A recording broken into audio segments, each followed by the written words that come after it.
Good evening, everybody. Welcome to the channel. I'm Brian Lusk. Thank you for joining me this evening. I do see we have Lucille and Jerry already piping in on the comments.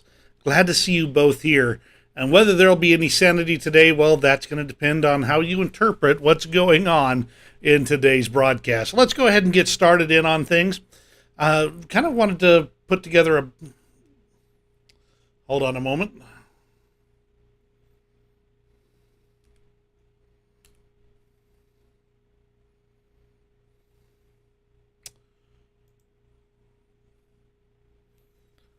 Of course, now would be the time when everything would start kind of jiggling and wiggling a bit. Hold on a moment.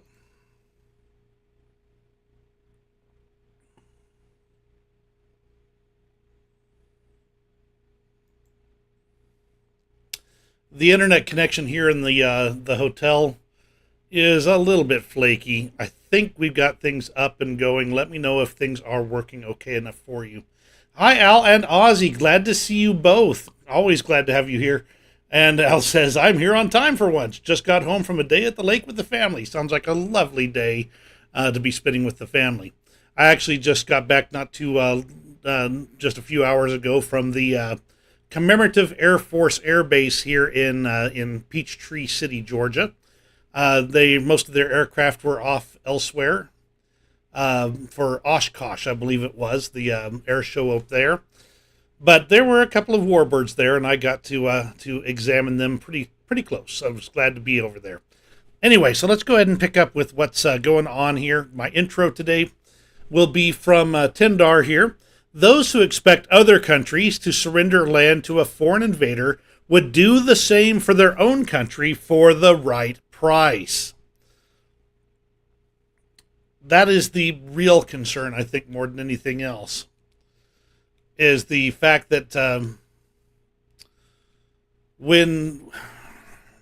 how can I say this? Too many people are quick to hand over the property of others. They don't see it as theft. They don't see it as unrighteous to save lives. And I asked one the other day, when are you supposed to, when is it no longer worth it to fight for your freedom? And his response was, well, when there's just no way you can win. When you'll be losing so much life that you'll be destroyed for generations, even if you do. And I have to state that, you know what? I think I know what the problem is. Bear with me a second. I'm going to kill my stream here and fix some numbers.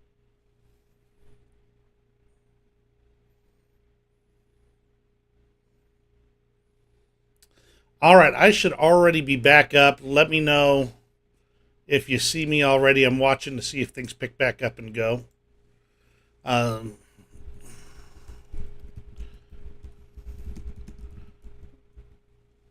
Yeah, okay, there we go. Mine is showing it's working on this end.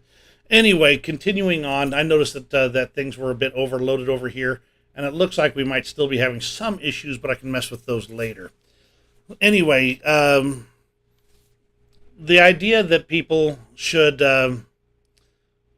give up on freedom strikes me as wrong.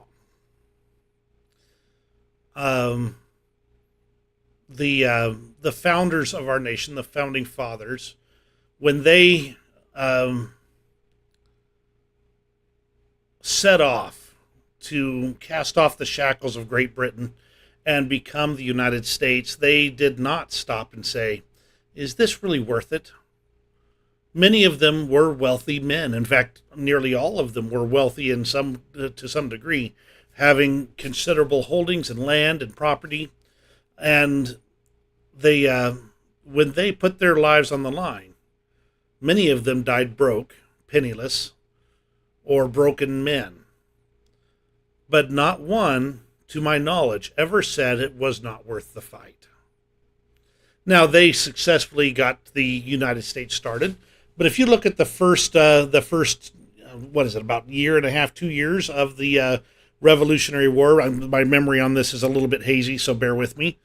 The fledgling United States was not winning.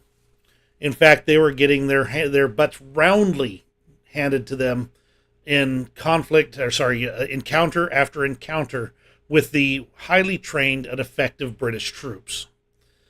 It wasn't until they adopted new tactics and brought in French trainers, French officers who could teach them, that they started to win on the battlefield.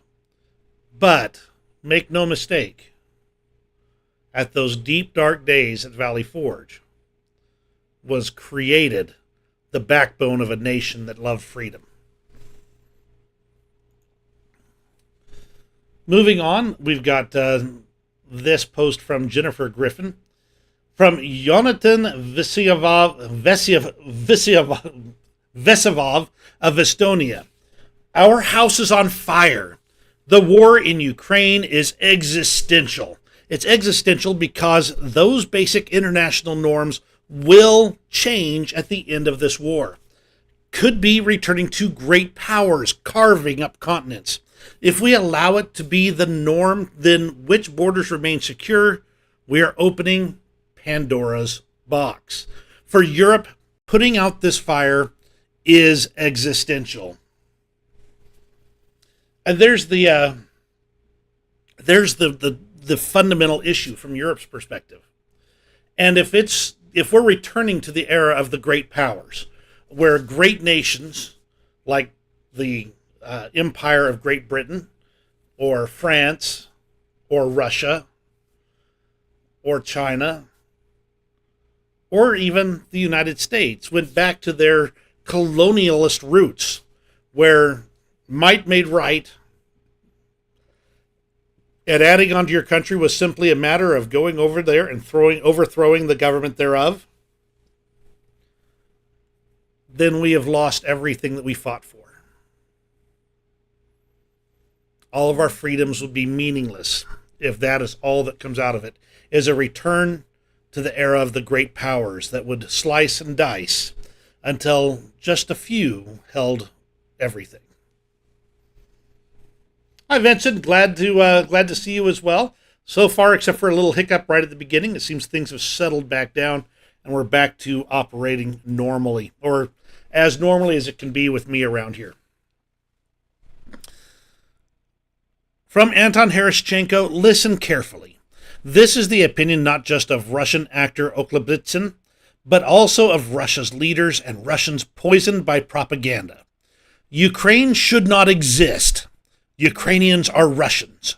But if they consider themselves Ukrainians, they are Nazis. As Putin and Medvedev have repeatedly said, for Russia, any Ukraine would be nationalist, because from his and Putin's point of view, the very existence of a sovereign Ukrainian state is nationalism. Any Ukrainian is a nationalist Nazi for them. And that is the fundamental fact there.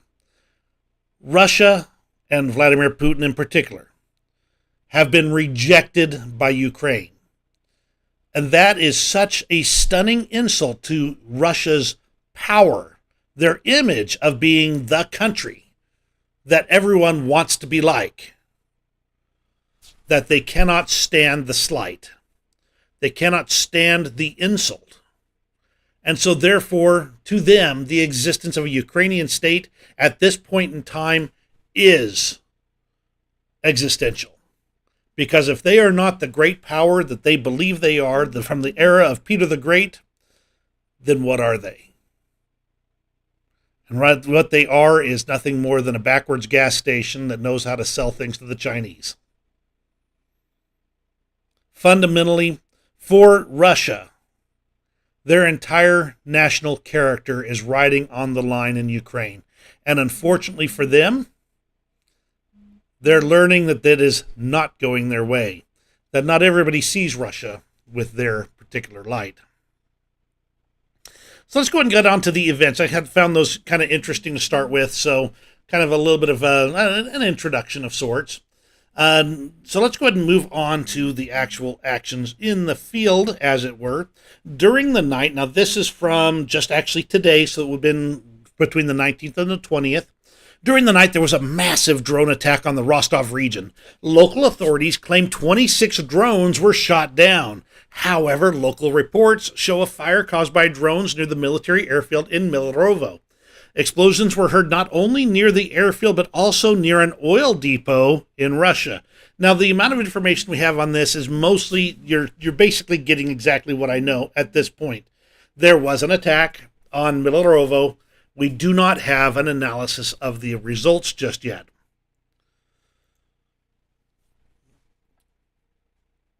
This is, in fact, a major air base, which, as you can see, was, as of this post right here, was still burning with multiple massive fires along the flight line. Now, if it was along the flight line, that's going to be where the Russians typically park their airplanes and their helicopters. I've kind of gleaned that it was most likely a helicopter base, not an airplane base, but I don't know that for sure. It's just kind of what I've generally picked up from researching this. But overall, the attack seems to have been at least successful in that they managed to hit the base. From Intel Crab, moments ago, several drones targeted Millerovo Air Base in Rostov Oblast, Russia. Now, this is just barely across the line. There was a missile alert for Belgorod at around the same time. I'm not sure if Rostov was included. But overall, this is kind of the situation we're at. Is we've got enough early information to say that there was an attack. It appeared to have impacted in close to the right area. And the fires that we're seeing as a result are significant enough to indicate that there may have been significant damage to the facility and maybe the vehicles they're on.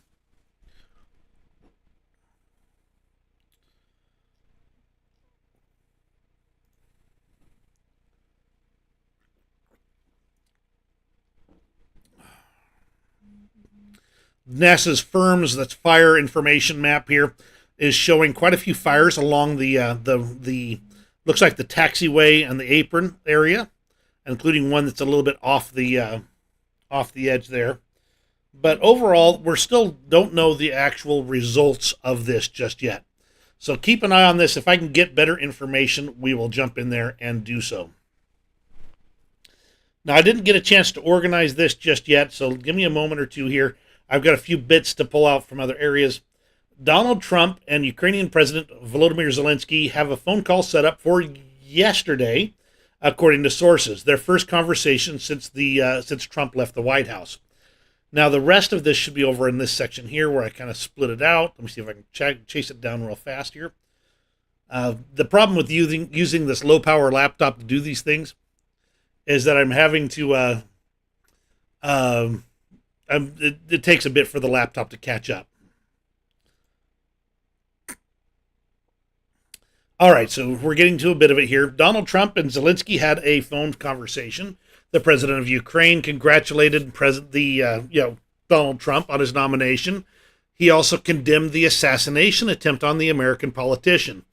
We agreed to discuss at a personal meeting what steps can make peace fair and truly lasting.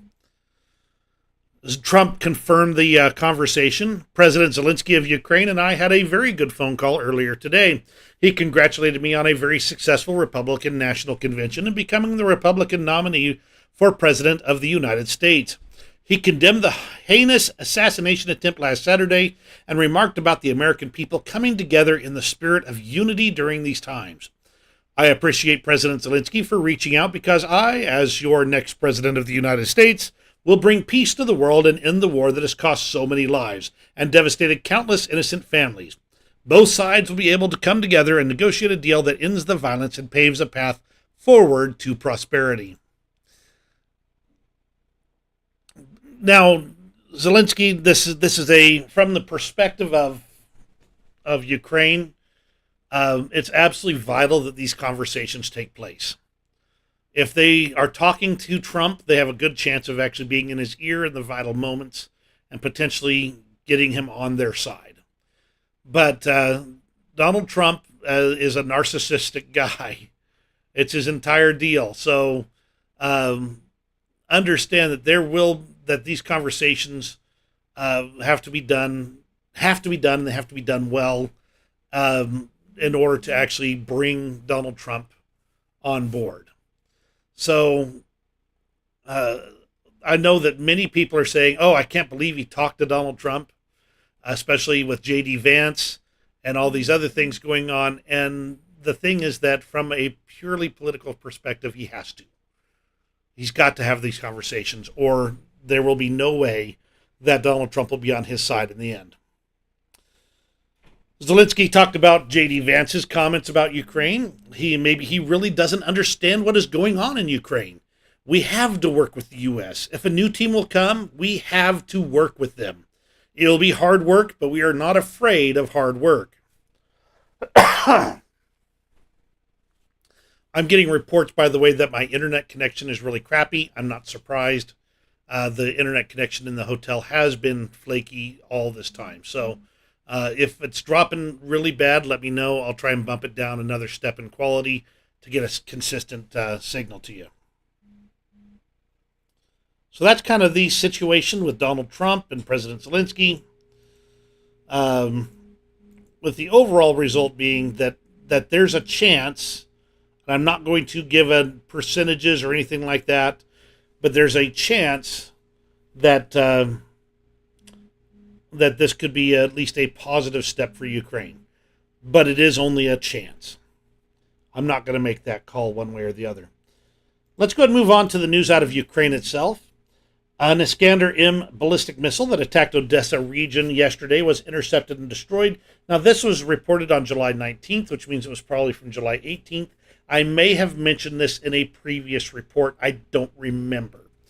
But the interception and destruction of an Iskander-M missile is big news.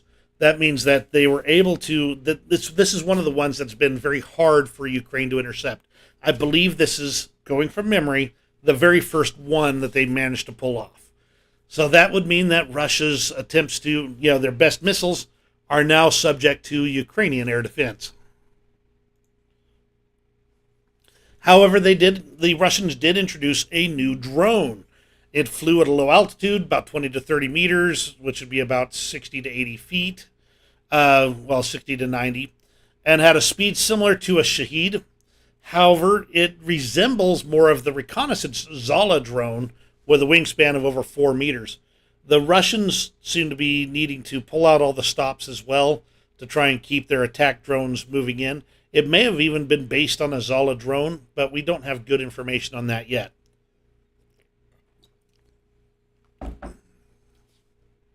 Glad to see you, Luciano. Always good to have you here. And Ozzy says, President Zelensky should say that in honor of all Trump's help, once liberated, Millerovo will be renamed Trumpton. Stroke his ego. Ironically, that is a tremendously good idea from the perspective of dealing with Donald Trump. That is the type of thing that would absolutely get him on your side. The idea of naming something important, a city, region, something like that, to naming it after Donald Trump would absolutely be something that would stroke his ego, and make him more likely to be on your side. So absolutely, it's not a bad idea, much as I hate to say that. There was an assassination that took place of Irina Ferian, and now she is was a right-wing lawmaker and a linguist. She was kind of all over the place, as my understanding is, kind of pro-Russia at times. But the assassination kind of took everybody by surprise. The theory right now, you could say, okay, well, Ukraine might have done it because she was kind of pro-Russian. But she didn't seem to have, at least from everything I've been able to tell, any standing power in the country. Therefore, there was no need to do so. Whereas Russia might do it to try and destabilize the situation in Ukraine. So, take your pick. My gut feel is it was probably Russia, but again, that's gut feel. Just seems like their style, and besides, Irina would be in Ukraine. They could have arrested her if they wanted to.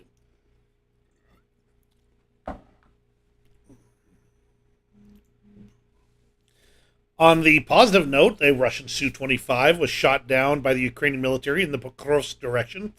This has been reported multiple times And of course, people had to put out the sarcastic gifs to go along with it.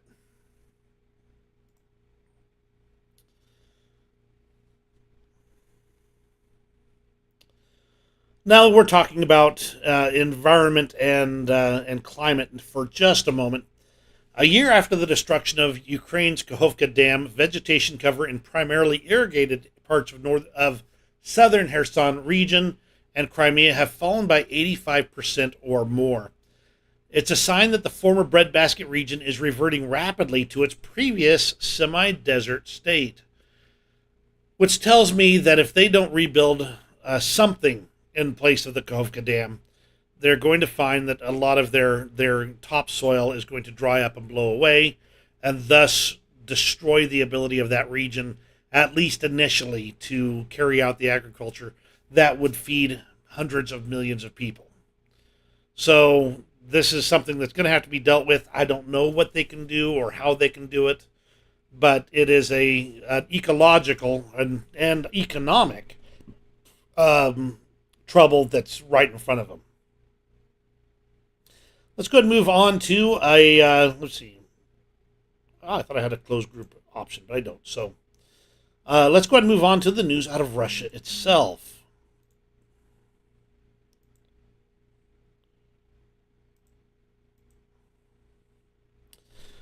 Over in Shebekino in Belgorod region, some explosions were reported. I've not gotten good information on exactly how it was hit, but I'm pretty sure it was from all the other reports that it was a drone attack of some kind. From the Ministry of Defense of the UK, the Russian government has initiated further restrictions on the use of digital telecommunications in Russia. On the 12th of July, 2024, Russian State Duma Deputy Anton Nimkin stated in an interview that Russian authorities had begun to slow down traffic on the encrypted messaging app WhatsApp. The public explanation is to limit the ability of extremist groups to communicate. Under Russian government definitions, this likely also includes constraining the ability of opposition activists and those opposed to the war in Ukraine to organize and communicate. Now, this is where the West's weakness does show through. By and large, the West, I mean, there are certainly operations to restrict information in this same fashion, but in the end, it's still pretty much possible to get your message out in the West. If you're pro this or anti that, if people in the West don't like it, they might try their best to throttle you, but it's still quite possible for your voice to still be heard. In Russia, that's not the case. And that's what they're working on right here.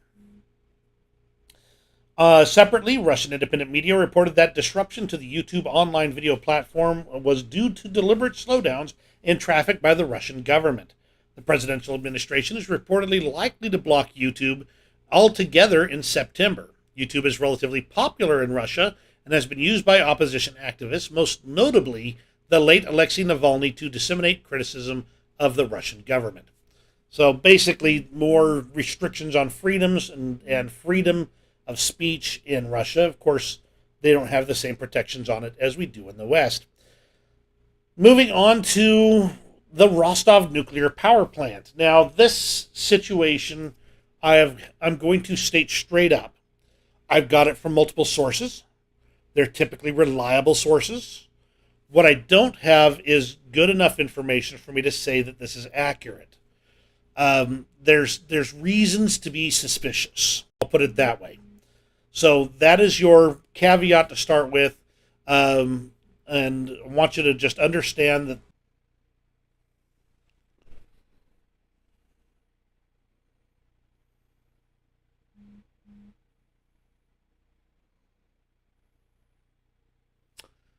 All right, it should be streaming again, I think.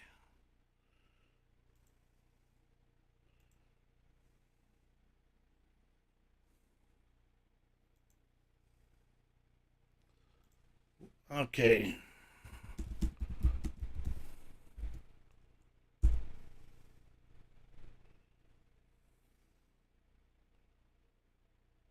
My heavens, I'm just fighting the old computers today. They are not liking me very much. Okay, it says there it goes. No, it's popped back up to 30 frames per second. Should be. Nope, I'm having some trouble here. I'm gonna try one more time here. Okay, hold on. Okay, I think we're back online again. I got to reboot my whole computer as soon as I get done with this stream. I swear.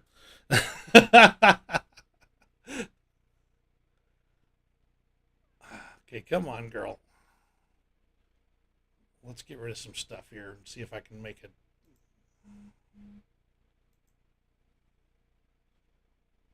difference on some of this here.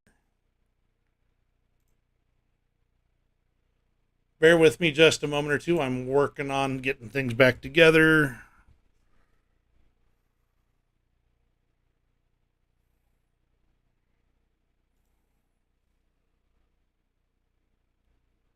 Still dead in the water?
All right, am I back at this point? My heavens.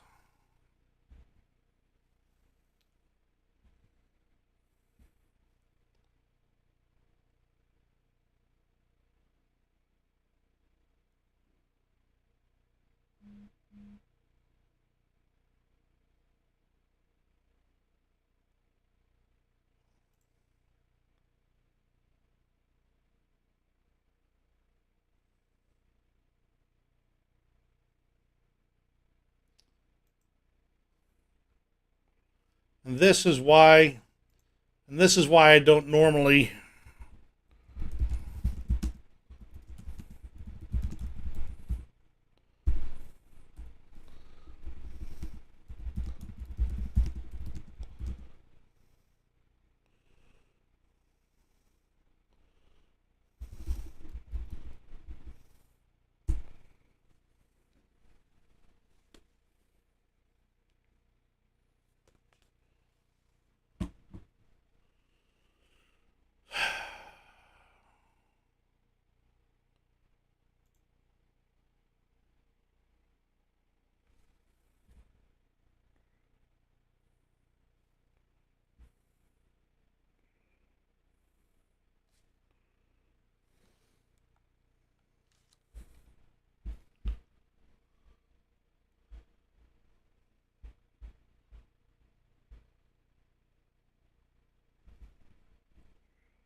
Okay, am I back at this point in time?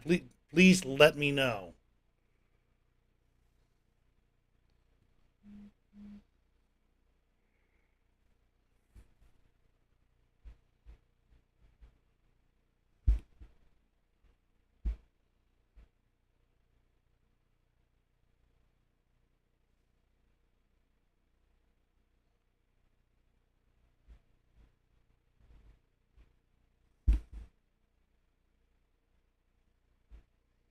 Great. Okay, let's see.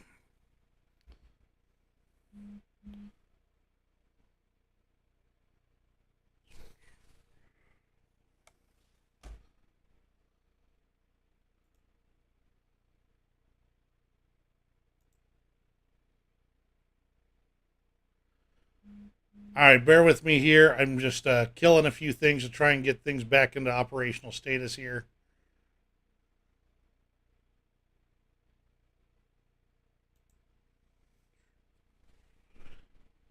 Still dying.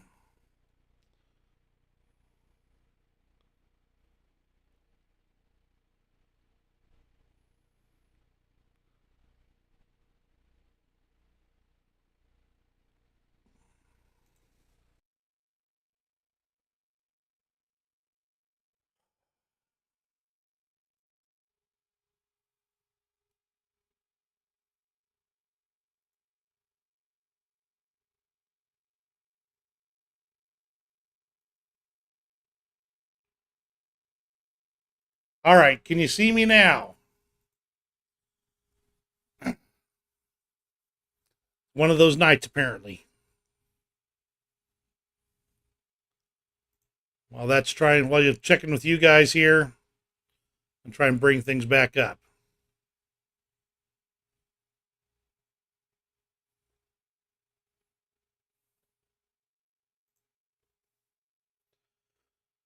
Okay. Well, that's better than what we had going.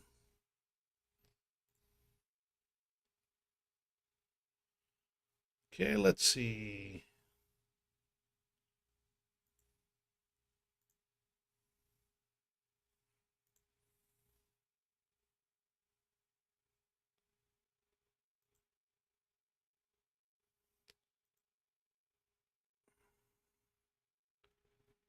Haven't had this problem in a while, that's for sure.